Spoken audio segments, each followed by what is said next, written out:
AP liquor scam పై సంచలన comments చేశారు విజయసాయిరెడ్డి. దీంతో వైసీపీ నాయకుల్లో మరోసారి టెన్షన్ మొదలైంది. ఈ స్కామ్ లో పాత్రధారి, సూత్రధారి, కర్త, కర్మ, క్రియ అన్ని కూడా కసిరెడ్డి, రాజశేఖర్ రెడ్డేనని స్పష్టం చేశారు.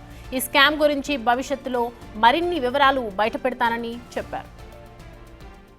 లిక్కర్ స్కామ్ మీద నేను గతంలో కూడా చెప్పాను. లిక్కర్ స్కామ్లో